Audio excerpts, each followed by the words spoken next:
هغه ورځ یو ټیک ټاکره د دنیا فالوورز د دنیا ویډیوګانې نن خو الله دې معافي وکړي زمونږ د آینده نسل کم طرف ته روان یقین وکړئ کله بو دا چلونه به شروع کړي دا چلونه به کوي او دا پیسې به اوچته کړي یا الله دا دې څه کوي بالکل ذهن علی نه چې زمونږ د آینده نسل کم طرف ته روان هغه ورځ د یو دستاربندۍ ویډیو مې کته پکې یو طالب دی پټکې موالی دی او دا چلونه کوي دا چلونه کوي خو د دې مشرانو اثر په دې کشرانو باندې کیږي که نه کیږي زما کشر ما ته ګوري چې زما دا مشر څه کوي لګیا دی زما محترمو درخواست کوم په صحیح نهج باندې راشي نو هغه ټیک ټاکره ابل اوس وفات شوه آی ډي اوس هم چلیږي هغه ګانې بجانې اوس هم چلیږي هغه ډانسونه اوس هم چلیږي نو تاسو ولې نه پوهیږئ چې ستا دا موبایل دا ډیټا او دا ټیک ټاکونه دا هر څه په دنیا کې وي دا نیټورک دی دا سوشل میډیا دا به تر قیامت تر ورځې پورې چلیږي چې تر کم وخته پورې دنیا نه ورانه شوي ستا دا ویډیوګانې چې څومره آینده نسل ګوري څومره خلک ګوري والله ستا عذاب به زیاتېږي دا یاد ساته اوس زمونږ ویډیوګانې په میډیا باندې شته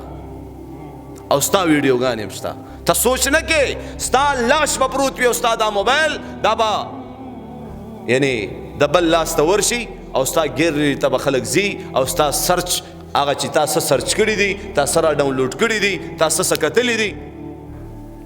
ستا د وفات نه بعد خلک وګوري ته دا غواړي چې هغوی په دې خبر شي چې تا څه کتلي تا څه په دې ګیرلۍ کې څه دي تا څه اپلوډ کړي دي تا څه سرچ کړي دي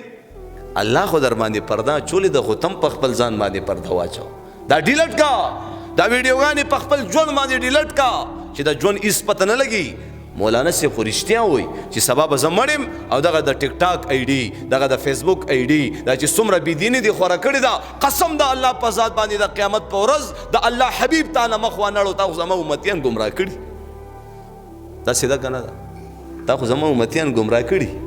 نبی علیه صلات وسلام حضرت علی رضی الله عنه ته فرمایي ای علی ستا د وجې نه زما د یو امتی زندگی بچي جهنم نه بچی جنت لو والا جوړ شي اے علی ستا د مغفرت د پاره دا خبره کافی ده زما په دې خبرو پوي الحمدلله په هر ځای کې دغه جړه فریاد او دغه داستان بیانو چې دا به یو ورځ زمونږ استاسو دا ناستا پاستا تلل گاړې پیسې بینک بیلنس کپړې کټو بسترا دا به یادګار پاتې شي وای الله دې هغه وبخي وای دا د هغې جامې وي الله دې هغه وبخي دا د هغې چپړې دي دا الله دې هغه وبخي بس الله دې وبخي الله دې وبخي یقینو که څه لعنتي دنیا ده څه بې وفا دنیا ده څه مکاره دنیا ده اخري خبره کوم دا چې کم خلک موږ په خاورو کې ایښي دي او مړه شوي دي قبرونو کې دي که دا چېرته واپس دنیا ته راله دا اخري خبره کوم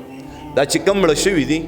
دا چې کم خلک مړه شوي دي وفات شوي دي دا کم نوجوانان کمې زنانا کم سپینګیري کم ماشومان دا وفات شوي دي او که نه دنیا سره د هغې کنټیک ختم دی دا واپس را ژوندي شي او دنیا ته راشي